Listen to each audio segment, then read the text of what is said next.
Hello and welcome to Sound and Vision episode 2. John Hughes. I am once again your host, Ian James, and again I'm joined by the ever brilliant, forever beautiful Hope Wayne. Oh, that's sweet. Hello.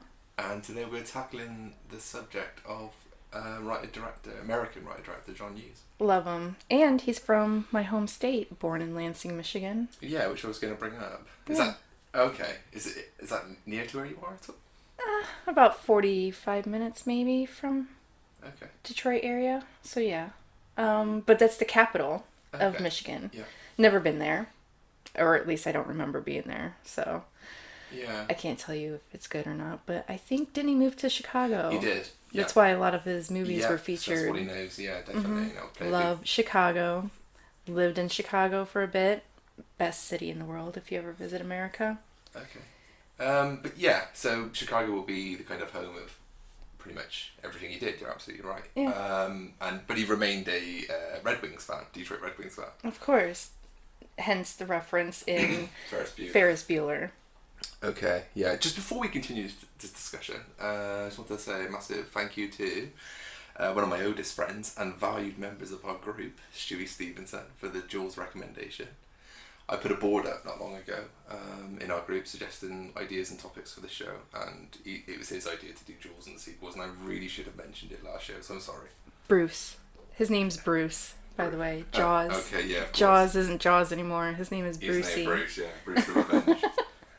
Okay, so back to today's subject, which is John Hughes.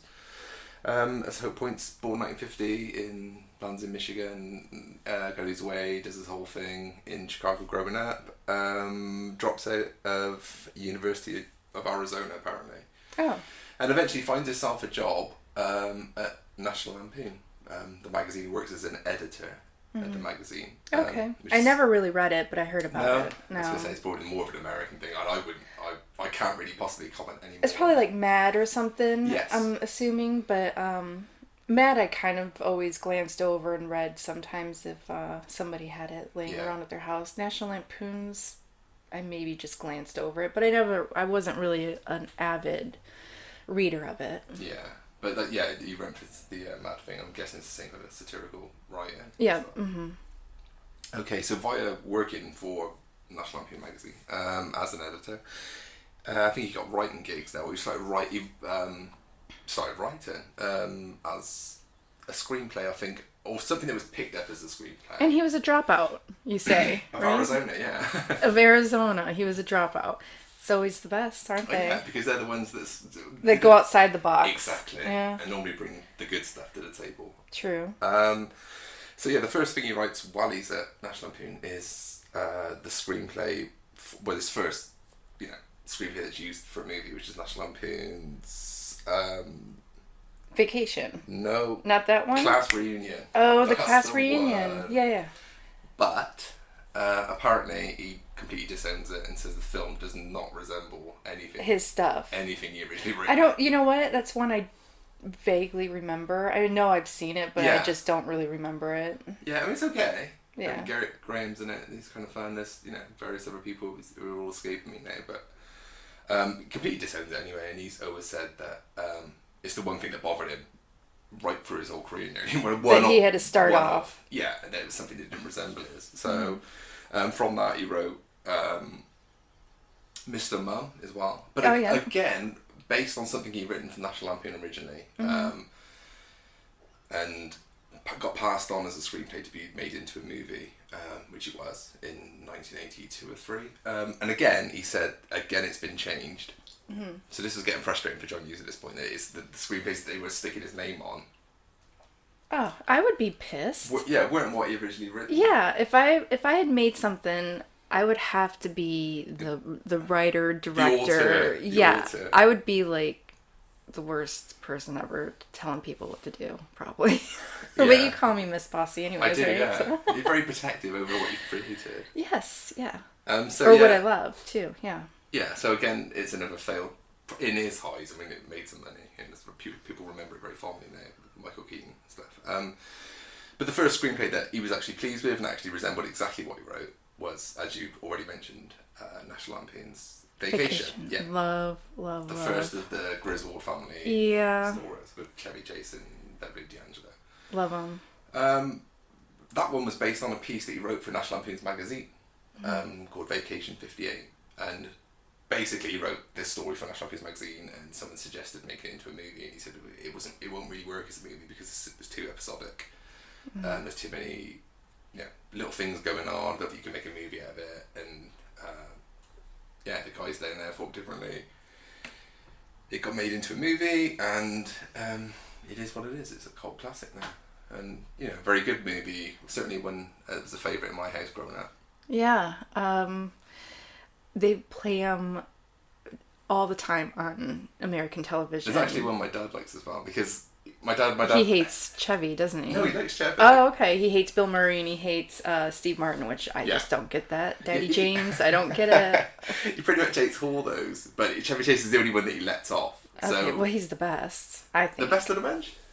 Out of that bunch, it's him and Steve Martin are a tie. I'll still go with Bill Murray, but it's tough. No, Bill's kind of a little bit later, but... Steve is great, though, by the way. Yeah, he is. Very He's good. hilarious. And you could do a whole show on his SNL. On his early movies, yeah. They did a movie for Carl Reiner. SNL cast. Yeah. So basically, because of the success of that one, he becomes kind of bankable as a writer-director. And so the following year, he's like, the next project I will direct myself. I'll have full control of the movie. And so along comes 16 Candles in 1984, which is the first of the John Hughes teen movies, which he'll become eventually famous for. Love my teen movies. Yeah, and like I said, the first of sort of 3 or 4 years of making with Molly, and the first film with Molly Ringwald, that they did together. Yeah, she was very young, wasn't she? Like, was she 16 or? She's got to be. Yeah, I'm not 100% sure now. 15, 16, I think. She was pretty young. I remember. Maybe. But love it. It's one of my favorites, and who we were just mentioning the other day, that's in Pretty in Pink. Getting them mixed up here. It's happening quite a bit. I'm sure this happened. Because Molly's in like a lot of them, so you kind of like jumble it all up sometimes of who's in which one with her. But anyways, Jake Ryan, I forgot his name, who played Jake Ryan, but he was the heartthrob. He was, and he kind of retired from acting in the early 90s. I mean, the last screen credit I think is Mermaids, where he plays Winona Ryder. A love interest of Winona Ryder. Yeah. I'm not sure why he left acting, but. I don't know, but he wasn't bad. I didn't think he was bad. He wasn't really my type, but I could see all the girls liking him. Tall, dark and muscly, not Hope's type, hence works with me. And you're tall, dark and handsome. Yeah, that's debatable. Anyway, Anthony Michael Law as well, which we should be really talking about. Yeah. He made the movie. Absolutely. He's the best. Is he Ted the geek? Ted, Ted the farmer. Oh, okay. Ted the farmer, because he wore his I don't know why they call him Ted the farmer. Wasn't it he wore overalls maybe or something? I don't know what you guys call it. What do you guys call it? Dungarees. Dungarees. What the hell is that? Something Bananarama made fashionable back in the 80s. Dungarees. Yeah. No. With the drop strap. Yeah, no. Bananarama style. Yeah. No, that's not what we call them. But anyways, overalls. Okay, dungarees. Yeah, I don't think so. Anthony Michael Law, he was the geek. Yeah, the connection there though being the sort of previous year or year and a half before he did National Lampoon's Vacation, where he plays Rusty. Yeah. The first of the Rusties, because these fans know with these movies they constantly change the children in each one. Yeah. It's hilarious. Which is so funny, because in one of them Rusty's the oldest, and then by Christmas Vacation, I know, it's so Rusty's weird. the youngest. My favorite's still European Vacation. Yeah. That's the best one for me. I love the Rusty. I love Audrey in that one. What, better Rusty than Anthony Michael? Yeah, I love Anthony Michael Hall, but I think Rusty in Part 2, who was in Night of the Creeps. I forgot his name though, but he was so good. Yeah. And then like I said, and then they just swap their ages around. It's hilarious. And then it's so weird. And then by Christmas Vacation, you had Johnny Galecki and pre-Big Bang Theory. And what's her name? Juliette Lewis. Yep, Juliette Lewis. Yeah. It's just so odd. It is. Good fun movies though. Yeah, definitely. Just to bring it back to 16 Candles. Like I said, the first of a handful of really popular John Hughes movies then, which the following year. I'm pretty sure Breakfast Club is sort of next up after. Another one? Yeah. How can you not love The Breakfast Club? Yeah. It's like, it's funny because a lot of people have their favorites out of those three. 16 Candles, Pretty in Pink, and Breakfast Club. Yeah. What about Ferris Bueller now? And Ferris Bueller. I think so, but I'm saying the ones with Molly, Okay. Anthony Michael Hall. Those two... Well, Anthony Michael Hall wasn't in Pretty in Pink, but he should have been, maybe. I think he would have been a better Ducky. I didn't like John Cryer really that much. No, I'm not a fan of John Cryer. But I think, he bothered me. I think out of those three, and Ferris Bueller, I think is just on its own different level. It's kind of like one of the top movies, too. Yeah, I think when people break down John Hughes' career... There are those four. For the teen books, I don't think is even though it was quite it's a very short career in terms of directing. It's like 1984 to 91. He literally makes sort of 9 films maybe in that space of time. So it's a short span of time. Which we'll talk about later. That he kind of dropped out of directing. There's a couple of teeny movies, like you said, the ones you've just highlighted, and then he goes into the adult ones, which again we'll talk about. We'll come back to once we finish with this. But yeah, certainly out of I mean, they're all good, but it's almost like Weird Science is like a lesser John Hughes. I say that it has a massive fan base. Okay, I was gonna say Weird Science is probably, so maybe those are the top 5 movies. All of them, but pretty much his whole body of work is popular. The ones that he directed himself. But they're memorable, and everybody has their favorite out of those. I think. Yeah, definitely. Yeah, I don't think anyone agrees. I mean, I know a lot of people that absolutely love The Breakfast Club. Yeah. And rightfully so. And I think out of all those movies now, maybe that's the one that is kind of... I'm not saying it's my particular favourite, but I think it's the one that stands up the best of the bunch, I think. And because it seems to keep going down generations today, even young people today still really like it. Weird Science. And Breakfast Club. Yeah. Yeah, Ferris Bueller too, though. Yeah, absolutely, yeah. And that, for me personally, if we're gonna, start talking about our individual favourite ones, I would pick Ferris Bueller's Day Off as being the best of the bunch. I know. I don't know which one I've seen the most because I've probably equally watched them all, like multiple times. It's funny though because me and a close friend of mine, Marlon Jeffers, watched Weird Science that many times to the point where we knew every last inch of dialogue. And it's funny because that would be the one I've seen the most times. Ferris Bueller is my actual favourite of the bunch. But I think Breakfast Club's the one that John Hughes should be sort of most proud of. I think the one that'll stand, and I think that's the one that will keep going because I think it relates to all the I think the themes the themes of it are just completely ageless. And it still goes on today. There's still, unfortunately, in school, as you know, there's cliques. There's these certain groups, and they still exist today. And I mean the film's an American movie, but it completely there'll always be us that here in the UK completely relate to it as well. And I think it's such a good film. Yeah, was your school's cliquey like that? Oh, or absolutely. like different groups? You have the athlete, the outsiders. Yeah, completely the geeks, people getting their heads down and working. Yeah. So it does. And that's why the film keeps going, I think. And good casting too for that one, just bringing it back into The Breakfast Club. Once again, Molly and Anthony could have brought over from 16 Candles. And your favorite? Who? Emilio. Yep, Emilio. Yeah, of course. Love Emilio.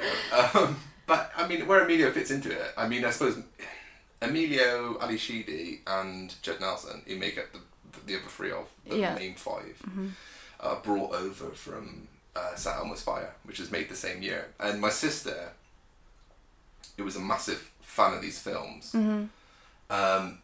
I always remember her saying to me for years, they both came out in 1985, I wonder which one was made first. And it just became pre-Google and all these ways of sort of finding this information out there. Yeah. It used to really bother my sister, like, which one of these films came first? And even I'm not really sure to this day. It was hard. It was hard to find out that kind of information. Exactly, yeah. But we used to kind of say, Judd Nelson looks slightly different than he does in Breakfast Club, even though they were made in the same year. But so you've got 2 from 16 Candles, who were the perfect age, and then you've got 3 brought in from St. Elmo's Fire, but they seem a little older than the ages they're playing, which is my only kind of, if ever I had a slight problem with Breakfast Club, that's what I've seen. They just seem a little bit too old for the parts. Me just being really, really picky. Gleason as well. Paul Gleason, who plays the teacher, is great there, by the way, in that. Yeah. And as you get older, I kind of, even though he's such an asshole, I like the Paul Gleason character. Yeah. And who directed St. Elmo's? Joel Schumacher. Okay, so totally different. Oh yeah, completely. Joel, you did Lost Boys and but all John these Hughes type things. Yeah, but John Hughes saw that and wanted. I'm guessing. I mean, to take 3 members of the cast with him, I'm guessing. Yeah. So yeah, that one goes out, makes a lot of money, has a substantial cult following now to this day, which it deserves, I think. And that leads us into the following years, Ferris Bueller's Day Off, which... One of the best. Absolutely. I think that's the one I probably quote the most. Okay. Is Ferris Bueller. Yeah. Even though I think 16 Candles would be my favorite. Okay. Even Molly's sister had a small part in that. Nobody probably knows. No. But the scene where she's in the locker room and the guy picks her up and puts her over her shoulder, and that's her sister, and where she's like going gaga over Jake Ryan, and then she can't go up and talk to him. So in that scene, you'll know. How old is she? I can't remember. I don't know if she's I think she was a little bit older, not too much older. Okay. Did she stay in the industry at all? I don't think so. Maybe she might have done one more movie.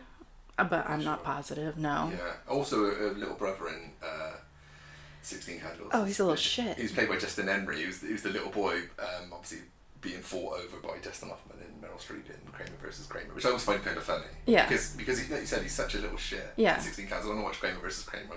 I don't have any sympathy for him anymore. Yeah. Yeah, he was a little... So yeah, Ferris Bueller, the one that you quote the most, is certainly, I think, my favourite of the bunch. Everything kind of clicks perfectly in that movie. Yeah. Breaking the third wall makes it early meta. Early meta. Meta before meta was even known. Yeah. And I know how much of a meta head you are. I'm so meta. I'm so out. I'm like the 4th meta. I don't know what the fuck that means. No. I don't know what was in your cornflakes this morning. Metaflakes. Yeah, could be. But, so therefore, saying about Ferris Bueller, breaking the fourth wall, so it's kind of unique in its storytelling. Again, the cast is great. Matthew Broderick is the lead, perfect Ferris Bueller. Kind of half love him, half hate him, smug. Yeah, because he's a little shit too. He's vile, but he's funny. Absolutely. I think he can get away with it. And the girls find him handsome, so he absolutely nails the part. Yeah, he was a cutie. He wasn't the original choice though. Who was? Apparently Michael J. Fox originally was the director's choice. I can maybe see that happening, but it just wouldn't have been the same. He wouldn't have that same charisma. I think John Cusack was rumoured for it too. John Cusack, I like John Cusack. Yeah, but he's never Ferris Bueller, was he? Ferris Bueller was a little bit more confident, cocksure, and I think... I don't know.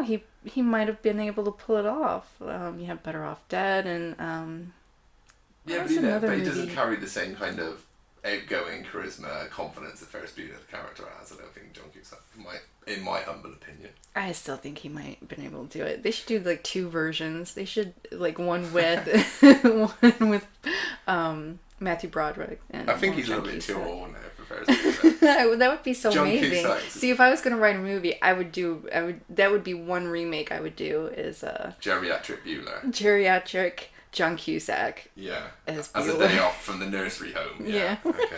I'm sure there's an idea there somewhere. He breaks out of the nursing home for a day out of fun. Oh my god, that's a movie in the making. Absolutely. And instead of the Ferrari, which he famously steals from his friend Cameron, he could have the mobility scooter. No, he has to get a car. Okay. It has to be the same car. Okay. Would he still go get Sloane? Probably not. Sloane probably she's probably got something really bad there. She can't remember who he is. I know. We better leave it there. You're horrible. We've lost hope. Wait. Original choices for Cameron though. He was played famously by Alan Ruck in the movie. He was 29 when they did that movie. Holy shit. So it was far from a teenager you could get. I could see that. He seems a little bit more I don't know. mature. But he nails the part. But that's because he was so good. Absolutely. Thingy was the original choice. Emilio Estevez. For Cameron. Yeah, which would have just been awful. Yeah. Because as much as you said, yeah, absolutely, I'm a big Emilio fan, as you pointed out earlier. But again, Emilio epitomises the jock. Yeah. You know, and that's why he's so good in Breakfast Club. So the fact that he would have played this kind of fragile, slightly damaged, nervous, insecure best friend. Neuroses. Yes, absolutely. Yeah, Emilio is just not that. The family neurosis. Again, it was originally written for Anthony Michael Hall. It was on a roll of these movies at this point with John Hughes. But this was the point for Anthony Michael Hall after 16 Candles, Weird Science and The Breakfast Club. This was the point that he kind of said, I don't want to play this part anymore. I want to stop playing these kids. I want to try and take on adult roles. And sadly, in a way, it kind of, you know, he stepped by his guns and he did do that. But it's also kind of the end of his career, really, because, yeah, you know, I'm not going to do these films anymore. And then he reappears in 1990 in Tim Burton's Edward Scissorhands. And it just seems unrecognisable from the Anthony Michael Hall that I kind of remember from John. I mean, I know he grew up. But I don't know, it's just something slightly different. And his career kind of stalled. I think he ended up working in TV, where he played the lead in the Dead Zone, I think it was. But yeah, that was the end of it. So by turning down John Hughes' offer, I don't know, I hate to say that it killed his career, but you know, it's pretty interesting. He never really did anything of any real merit after the John Hughes connection ended. And what was his name again? Anthony Michael Hall. Oh, Anthony Michael Hall. I thought we were talking about somebody else. Hope.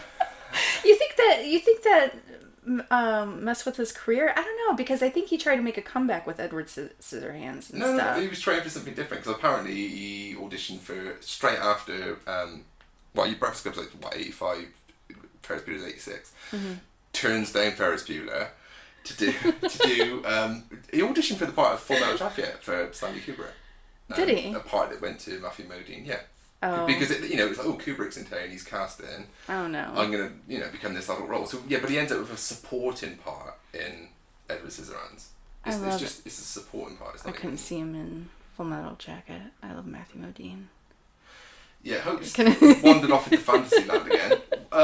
You just say Matthew Modine, and I'll think Vision Quest and all of the other good things. Which is probably why you very quickly remembered the other kid from 16 Candles. Yeah. Anyway, I hope drifts off into nostalgia land. Yeah.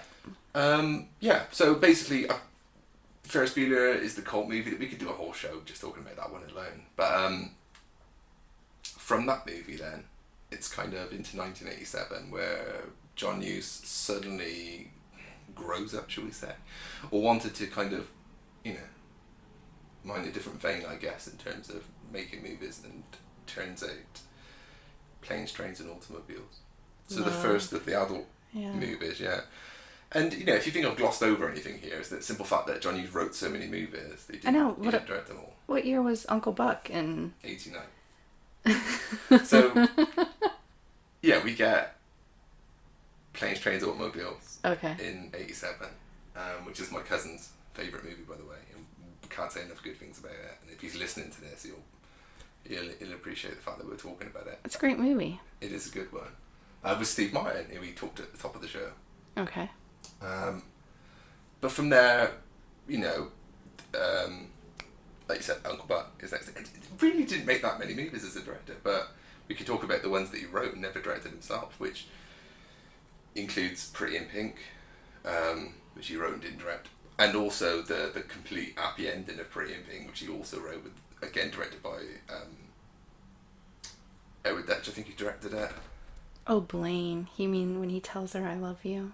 Always. Yeah. I don't know what is in Hope's Cornflakes here. You just said the perfect ending to Pretty in Pink. I said to give it the alternative ending, is what I said. By making some kind of wonderful.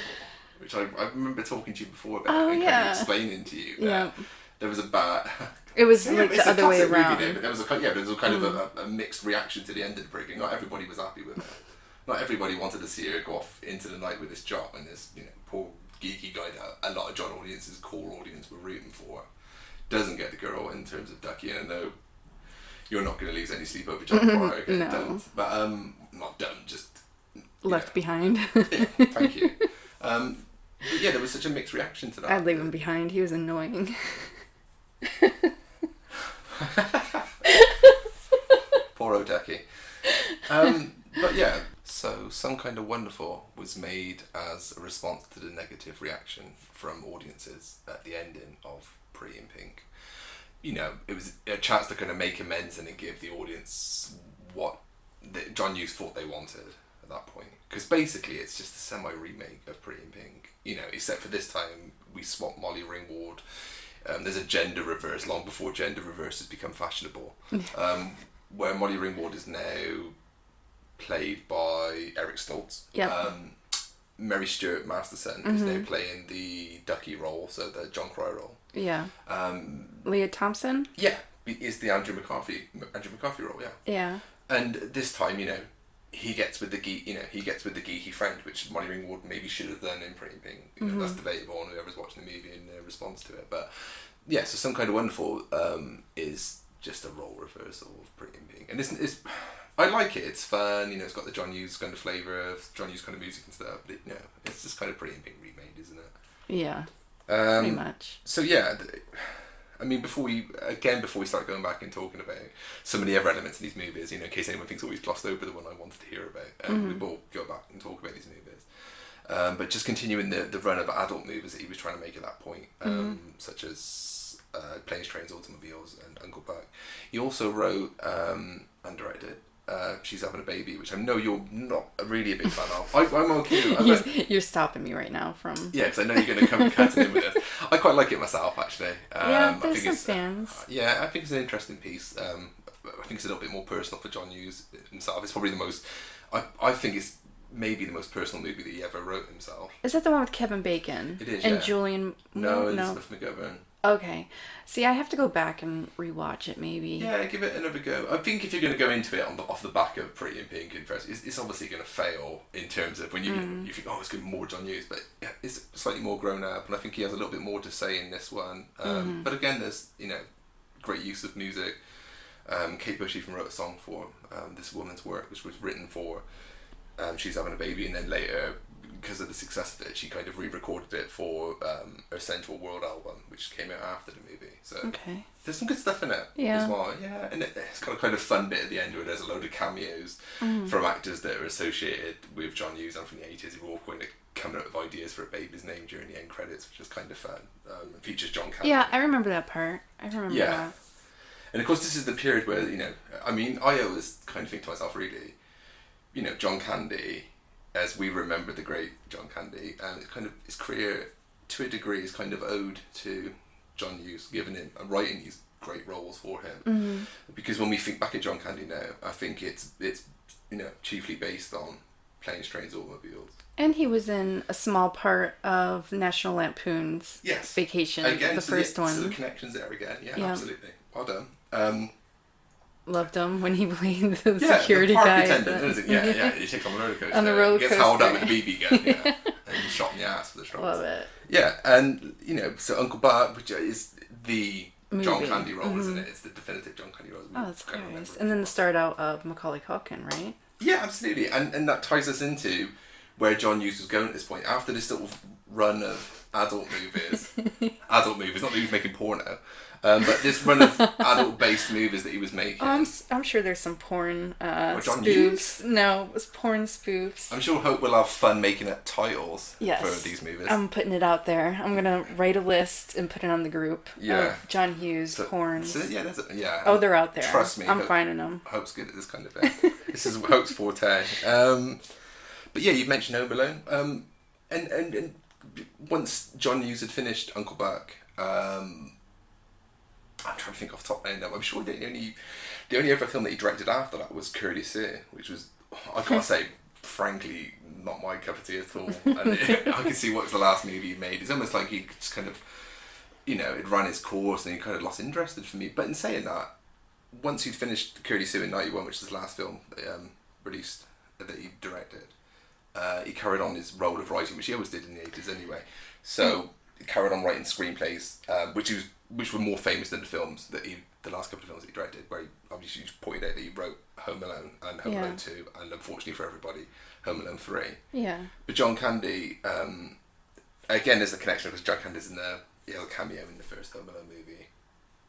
Oh yeah, which part? What I forgot. He's the guy that gets the mum home as he gives her a lift from the Oh airport. yeah, the band. He's in the band. Yeah, I forgot about that. Yeah, so that continues the whole John Candy and John Hughes connection, and they were friends in real life, which also has the kind of good vibes. Doing favors. Yeah, it's for really friends. Cool. Yeah, didn't he do a movie? Not John Candy, but John Hughes. Baby's Day Out. He wrote it. Okay. Again, it's another script he checked it because. Was it around that time? Yeah, absolutely. I think it's like 93, but because of the success of Home Alone, it's just become easy for him to start knocking out these simple scripts involving childish antics, which I kind of think is in all his movies anyway. I think John Hughes was very young at heart as a person, which is fantastic for the movies in terms of fashions and music, because he almost had like an eye on what was going on, which I think adds to the appeal of the movies. Before we talk about John Hughes' influence of his choice of music and fashions, he had great taste. He had the best. Yeah. The best taste. Especially during the 80s teen movies when he put New Order and the Divinals and Psychedelic Furs, all the good stuff in that. Killing Joke.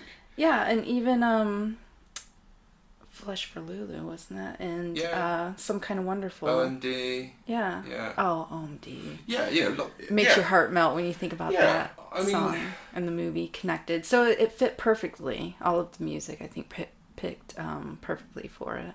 Yeah. I just remember, thanks for plugging the old one, I just kind of remember what the hell I was trying to say. What I was trying to say is that, sorry Hope, I'm having brain freeze, but the juvenile nature sometimes of some of the jokes that John Hughes movies, which, it doesn't offend me, it rolled with the fun. Like I said, the guy was so young at heart that the humour, I think kind of works for the movies he was writing. But a lot of people, a lot of critics and stuff put it down to the fact, which I've always been really impressed with this, because this is a bit of trivia that always sticks in my head, that John Hughes apparently used to finish his screenplay in the course of a weekend.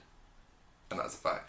Apparently he used to get ideas for the week, go home on the Friday, and he'd have the script completely written up and good to go. In one weekend. Apparently by the Monday. This is the rumour, by the way. I'm not saying this is fact. This is a great rumour, and that's why a lot of critics always say, "Oh, you can tell he wrote it all over the weekend," because there's so many little loose ends here and there. And they're hits, aren't they? Exactly. Yeah, I know exactly. So I've always been amazed by the fact that he did that, and I've always admired him. If that is the truth, that is just amazing. It's always those haters that put down people that that can do something and is successful. Yeah, exactly. It's something that's come so easy. They always everybody has haters out there. Yeah. So I just want to check that bit of trivia in, because it always fascinates me whether it's true or not. If it is, then I take my hat off to him, because what an incredible feat to go home on a Friday, come back polished up, good to go by Monday. Do you think it was polished, or do you think not he just polished, had it? Maybe. Yeah. Yeah, he probably had it like structured. Yep. Yeah, good to go. But yeah, touching back on music, because this is something I was quite keen to talk about, and Hope's already putting out the exact kind of groups that were featured in the soundtracks. I think John Hughes for me personally, alongside Martin Scorsese and Wes Anderson, I think is very good at it, and Al Ashby to a degree. I think we're the perfect directors for finding the right music for their movies. Almost like a full understanding of what would work with the scene, which I think, it's not an easy thing to do. Yeah. I always thought it'd be a great job though, that someone comes to you and said, "Oh, can you put a score together for my movie, but can you make it from source music rather than score the movie from scratch? Can you use records that are already available? And build a score, popular. Maybe it might not be popular. It'll become popular once you put it out there. Or what's the new trend of the day? Quentin Tarantino gets credit for this kind of thing, which is I'm not even going to start on my. That's for another show. Yeah, another 2-hour show. Yeah, and I was going to say I don't think I can even fit into an hour how much my opinions of Quentin Tarantino. We'll do comparisons on that one day. Yeah. People probably don't even know about it. But Hughes is, I think, completely gets those scores absolutely perfect. Oh yeah. And growing up as a kid in the 80s and watching those movies with my older sisters, because I should say that I came to these John Hughes movies as a young kid, and a lot of people think, what the hell were you doing sitting there and watching Breakfast Club, Brie and Pink? Oh, you had two sisters. Thank you. Exactly. So So we'll give you a pass because you had two yeah, sisters. and Yeah. that's where my great. I think you would still watch them anyways. Of course. But I got an excuse. Not that I want Yeah. one because they're really good movies. But again, hence is where my knowledge of Grease 1 and Grease 2 come from. Too. Yeah, I was gonna Did say. I just say that? Yeah, love it. Yeah. But yeah, like I said, again, growing up in the 80s, seeing these movies and how good the scores were, I have to say that he also introduced me to a lot of music. Yeah. A lot of bands that I didn't know. I was Definitely. young, so I was OMD. like, yeah. And I was probably 12, around that 11 or 12. What year did that come out? 86? Yeah. Yeah, so I was 11. So, yeah, I was introduced to OMD at that time. Through John Hughes. Through John Hughes, and I was in love. Yeah. I used to just love that song and music, and Yeah. then you look it up and Find out who these at the bands record are. store when we're young and looking for the tape, you Yeah. know, because that's how old we are. But there was talk as well of John Hughes working hand in hand with a record label that he would help find acts and put them out there and kind of endorse certain groups. I'm not sure how true all that is now. I mean, I've read it so long ago, but I mean, I could see why he was asked. You know, he got a finger certainly on the pulse of what was popular with younger teen audiences. And I loved how he incorporated it in the movies, like in 16 Candles, Molly Ringwald, like we all did, is write it on your Trapper Keeper or your folder. A what? In America, we had Trapper Keepers, or like a binder, a folder. Okay. I don't know what you guys call them. Not here. a Trapper Keeper. Well, a Trapper Keeper is like a high-tech folder. And it was something that everybody wanted. A Trapper Keeper. A Trapper Keeper. Yeah. People in America would know what that is, of the 80s. But yeah, they would write down their, what did she used to write? Rave Ups. The Rave Ups or something was on there, which was one of the songs was featured in the movie. And then even in Ferris Bueller, he had all the posters, which were half British, right? Which you pointed out. Again, 'cause we recently, I must just clarify, we recently rewatched it once again with my 8-year-old boy who's getting exposed to all these films. Yeah, we're making sure he's up to date with all this. He's got to be educated. Yeah. And we're doing it the right way. And he loved one of his top 5 favorite movies of all time. He does like telling us the Ferris Bueller is in his top 5. And it's, so like you said, it's still great how those movies still can carry on with young people. My 8-year-old son, who's, I must say, quite easily distracted and gets bored very quickly. So I kind of worried about Ferris Bueller, but no, he was sat through the whole thing. Yeah, loved it. And well done for pointing out the fact that half the posters on his wall British groups, because that always pleases me. Yeah, it was. And I think there was a British flag on his wall alongside the American one. It is, yeah. I think it's on his bedroom door, if I remember correctly. Yeah. But I mean, that's so I loved how he did that with his. He put the references into the movies with the music. Yeah, definitely. And I mean, that's always a highlight of any film from the 80s. Every time I watch any film from the 80s, I end up scrutinising the characters' bedroom walls. Yeah. I'm real bad for just seeing what's on the bedroom wall. That's the pop culture side of my brain. It's just obsessed with what people have on their bedroom walls and stuff. Yeah, definitely. And I think I'm the same way because I still do it. I still put posters all over the walls. And we're surrounded by a million movie posters. As I'm looking around, we have like a million movie posters on the wall. And even music. But I find them quite inspiring. Yeah, I think it's just, I don't know why, but it just feels comforting to have that. Yeah. Still do it. I couldn't imagine having something else on the wall, you know, like a flower or something. Sorry if you have flowers or something. I like flowers. I know. Don't get me wrong. Or a picture of a sand and a beach. or a lonely boat. A lonely boat. That would just make me sad. Now, I gotta say as well, I know a lot of guys who are listening to this, who are part of the group, have to make compromises for their partner. So there's probably a lot of boats on walls. A lot of boats I'm on just walls. lucky that Hope embraces my... childish side. That's the only way I can put it. Yeah, completely. Hey, it keeps us young. Yeah, and entertained, I guess. I don't know. Definitely keeps us young. Oh no, but we love movies. Okay, but I mean, music. Even this conversation brings us to what John Hughes was doing. You know, John Hughes was a guy in his 30s and 40s making movies that really appealed to teenagers. He understood because he was so young at heart. Yeah. Something I have to touch on though, because I've been dying to ask you. The fashions of the movie, which is your forte. Yeah, loved it. Did you ever wear any of those outfits that Molly Ringwald walked around? In Pretty in Pink? Any of them. Well, let me just say, okay, Molly was pretty in pink, but that dress was god-awful that she made. Oh, God, at the end? Yes. Completely agree. Like, it was just so boxy. Like, it was just so... I mean, the top would have been great. I think if it just flared out, if she would have kept the dress that, who Annie Potts played her? Yeah, Annie Potts, I can't remember her name in it. Yeah, her friend. Yeah, her friend really cool. gave to her, you know, it was kind of 50s-ish, where it kind of flared out. I think it would have been better because the fabric was great, polka dots and pink, and then the sheer top, which she kind of incorporated from the other dress that her dad got for her. You know, I loved him in that movie. By the way, we were talking about because it just felt so sad for him. Yeah, he nails the part. Yeah, completely. He's very good in that, actually. It's the part may be slightly underwritten, but a lot of John Hughes' parts. But what he had to work with, I thought he did a really good job. Yeah. And made you feel for him. Yeah, completely. But yeah, I wore the blazer coats with the big flower. Oh, I love the fashion. I think I even kept that into the 90s. That was still a fashion with anything sheer because, well, that was, what year was Pretty in Pink? 86. 86. God, I was so young. Because I remember that still being, I'm referencing my 90210 right now, which came out in 1990. So that fashion is what I had a lot of also, which was everything's flower, dresses, combat boots, and blazer jackets. Yeah. And that, I think, carried over from the fashion of the 80s. Yeah. So I have to admit that every time we watch any movie made in the 90s, we'll point out characters and what they're wearing. Even though I have no idea what's going on, I just nod my head. But yeah.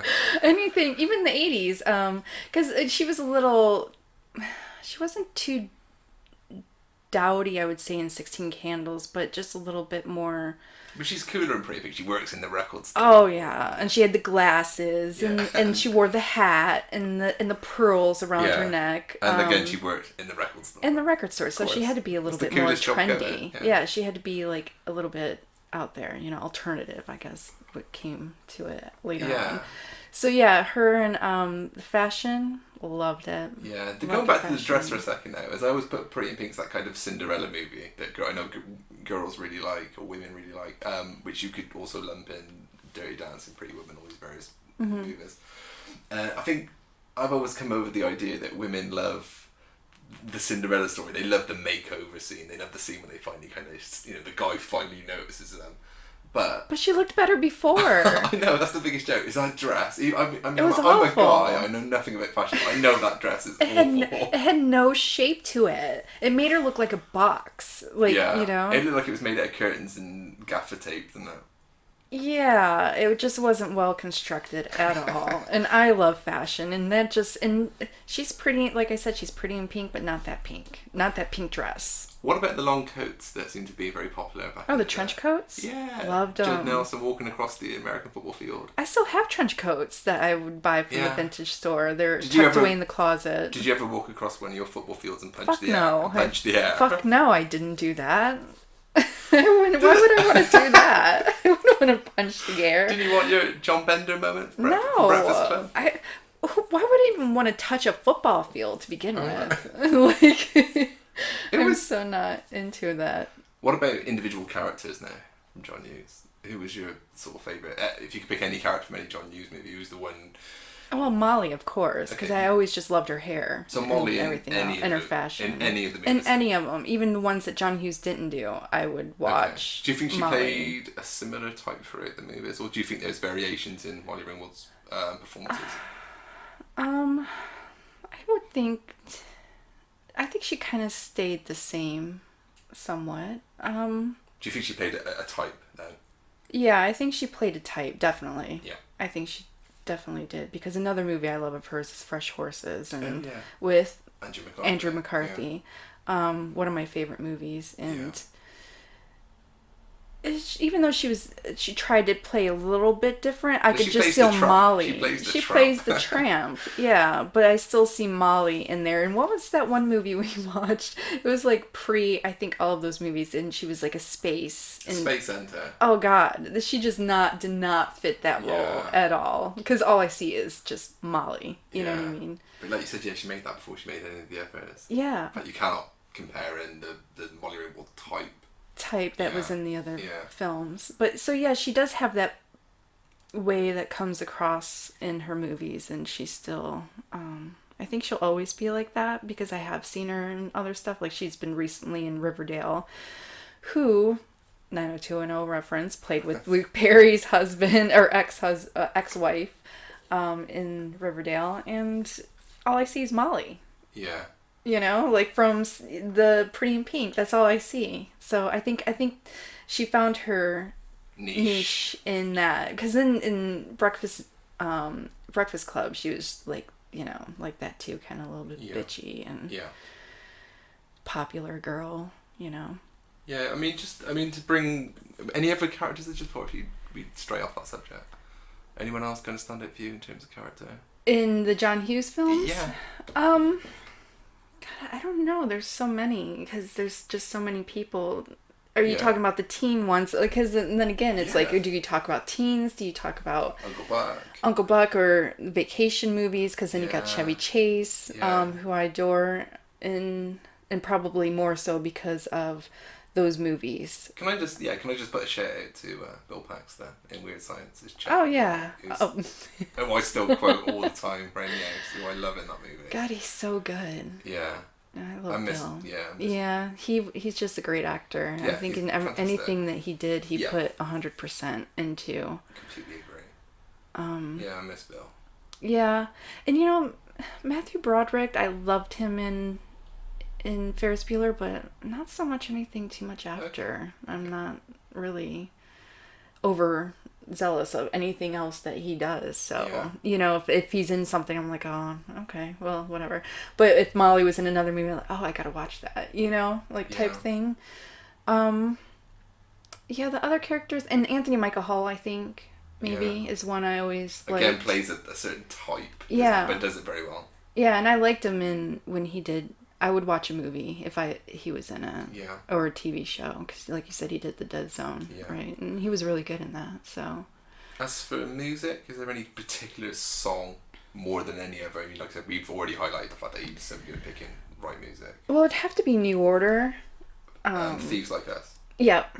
From Pretty in Pink, New Order, and I think because also the Joe Jackson track was it Left of Center with Suzanne Vega. Yep. Which is really cool, and that's in Pretty in Pink too. Yeah, that whole soundtrack is just it's very good. Good, beginning to end. Yeah. And and even 16 Candles. Was the specials? I think there was a special song. There is. In 16 Little Bitch. Yep. Loved it. And the Divinals song in that. So. But the Ferris Bueller soundtrack's really good as well, because you got this Big Audio Dynamite, the beat, not the English beat, just the beat. It's the English beat in America. Again. Because we have to reference. You guys are from England, so it's the English beat. Okay, like the English Beatles and the English Stones and the English Who and the English. Well, we didn't have anything. We must have had a group called the. Yeah, I think you did. I think all jokes aside, you did. But how could we have one called Going Off Subject? Yazoo. I don't know about that, because we changed it to Yaz. But it was formed by Vince Clarke and Alison Moyet, who named their group Yazoo. As we know, yes. But Big Audio Dynamite, the B, 16 Sputnik, which I really like too.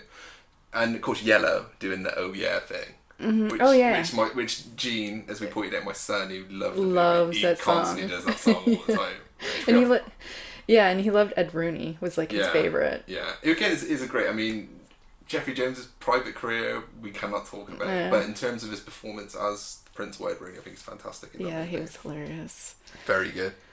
Just to bring it kind of full circle, then, John Hughes spent the last, so many years of his career writing, and then he sadly passed at a very young age, in 2009. Of an heart attack. I think he was 59, in his 50s, which is really sad. Yeah. And I felt that one. Every now and again, a celebrity dies, and of course, it's sad for everyone, but certain ones really hit you, didn't they? Oh yeah, like the Luke Perry one recently. Yeah. That got me.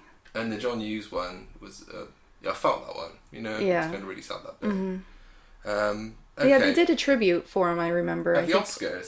Where a lot of them. Pod on stage, a lot of people that worked for him. They actually got together for him. Including Anthony Michael Hall and Molly. Yeah. Judd Nelson, I think. Yeah. Ali Sheedy.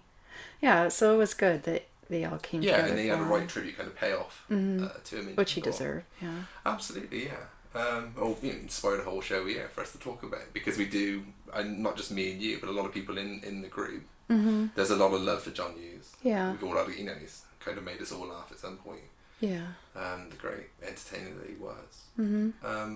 What I will say though is there's talk of sequels here and there, so we've got to touch on this subject, right? Yeah. Brace yourself. Of what? Well, for a long time there was a talk of Breakfast Club sequel. Really? Yeah, and I don't think any of these will ever happen now that John Hughes has passed. I don't think any of these will ever come to light, and thankfully, if I'm being really honest. I could see it being like a Lifetime. Everything goes back to Lifetime movie. It does with hope, It would just be that cheesy. I mean, which I love, but when you're just taking over a good movie, I don't love that too much. Would you even, because the cast were all in, everyone who was involved in the original cast were keen to do it, because they had a reunion before John Hughes passed. There was a Breakfast Club reunion. Okay. In 2005, I think it was, and so they all got together for a load of photos and a load of talking about the movie. And so were they going to bring them in? Like, were they going to be the characters, or were they going to bring... Is this a whole new cast? Would they be working... They'd probably be at the school, no, like... Or maybe they're the parents now, and their kids are all in detention one day. I wouldn't like that. I don't care. No, I wouldn't like that. But the ideas were all out there for this general thing, and I just don't know what you could really do with it. I mean, you could say, we'll bring it up to date and make the kids talk about themes that are relevant today, but as I pointed out earlier in the show, things haven't really changed in terms of social groups and what we talk about. No, but they'll all be on their phones and YouTubing and... Yeah, there'll be a lot of phones now and a lot of WhatsApp groups. And me, I want to be a star. Oh, yeah. Look at us. We've turned into them, haven't we? Oh, dear God. Yeah, no, I wouldn't like that, though. I don't think I'd like to see a good movie rehashed with new characters. No. I don't want it. Not one for nostalgia. No. Is there another one in the talks? There was a Ferris Bueller one. Yeah, I thought I heard about that. Although I think we hit the best idea earlier on in the show for a Ferris Bueller Geriatrics Day Out. That's going to be done. Let's see. We'll have it done by 2023, okay? We're going to put it out there. Yeah. I don't know why 2023, but we'll put it out there. That goes... How about 2022? 222. Ferris Bueller Geriatrics. He'll be a little bit older. Yeah. A little bit wiser. A little bit... And a bit more senile. Senile. But again, another one of John Hughes' creations, obviously the brilliant Griswold family, and that was one they actually they did. It was horrible. I didn't see it, so I got to be really honest. It was terrible. I had no desire to see it either. Christina Applegate. That's right, yeah. Don't care for her. Somebody said that Chevy Chase and Beverly D'Angelo, the original obviously parents, were in it. Yeah, they did. All as plastic themselves? up. As themselves. Yep. Okay. Plastic. Beverly, poor Beverly. I wish she would have never done that because she's beautiful. Yeah. But she went under the knife too many times. So if that was her in it, I guess. I don't know. Maybe it wasn't. But I love her anyways. And Chevy, yeah. Older Chevy. Yeah, and also John Hughes kind of homaged more recently in not the latest Spider-Man movie, but the one before, Spider-Man Homecoming, which is the one where Michael Keaton is Vulture, which again, my son is a massive Spider-Man fan, so am I, by the way. And which is the only kind of Marvel type stuff I really like these days. I'll still keep watching those, even though, I'm not completely on board. But, if I had to pick out a lot, those are the ones I watched. Yeah. And in the Homecoming one, which is the one with Michael Keaton as Vulture, there's a lot of John Hughes references, isn't it? Which is kind of fun, that teenagers of that time then, of today are kind of looking back at those films very fondly, as we mentioned, and there's a particular sequence in it which is a blatantly obvious homage to Ferris Bueller, which concentrates on Peter Parker trying to get, I think he's chasing someone, and in the background, which they didn't really need to do, there's a TV in the background pointing out exactly what they're doing, when it was pretty obvious to everyone who knows the film what they were doing. Yeah. Referencing the scene where Ferris Bueller runs home at the end. Yeah. Oh, but they had you didn't need it on a TV in Yeah. the background, but there it is, just in case you didn't get the reference. But we did. And also the use of the beat, the Ramones, various other bands that have featured in John Hughes movies. So there's a lot of little John Hughes touches going on in that one, which is really sweet. Okay, well, I suppose that must pretty much bring us to the end of this week's discussion, which has been the life and career, directorial career then of John Hughes, which has been really fun talking about. I love. Really enjoyed it. Yeah, he just has so many films that people can relate to, and Absolutely. there's not one. Which one we did forget to mention was Great Outdoors, by the way. Another great one, John Candy. I know, it's so good, and Dane Aykroyd and John Candy. Which again he wrote and was directed by Erudetti, who directed Some Kind of Wonderful Pretty Things. So again, the connection keeps going. What year was that one again? 1988. 88. So yeah, it was around that time. Yeah. Uncle Buck and right before Uncle Buck. Just before, yeah. Yeah. And like I said, the director is the same director that made Some Kind of Wonderful and Pretty Pink. And it's also Leah Thompson's husband in real life. Oh, really? And still to this day. I did not know that. Still married, yeah. I see. I got you on a gossip bit. You normally you know. nailed the gossip piece. Well, see, you know what? I don't really care for Leah Thompson, so I don't keep up for her. That's probably why. I know. So that's I don't. Sorry, Leah, but. Yeah, okay. Sorry, but you were now in the same category as John Cryer. Yes, both of you should get together. I know. It's just I think sometimes it's the fact that John. It'd be the wrong couple. No. I think sometimes it's. That's just mean. I think sometimes it's the fact that John Cryer just resembles too many people. I think that's the problem with the Ducky character, anyway. Oh yeah. What I will say now, though, as we bring this one to a close, is thanks if you're all still listening. Hopefully that you are.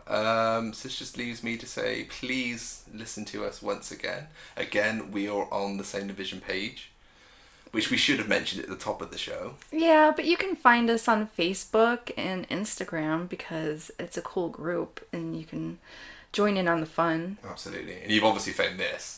If you're listening to us now. You found this. So you are more than capable. You can find us on Facebook. So you are more than capable of following us. Okay. So again, thanks everyone for listening. Thank you, John Hughes, for the movies. Yep. This is Ian James signing off. So it's a goodbye from me. And a goodbye from me. Goodbye. Bye.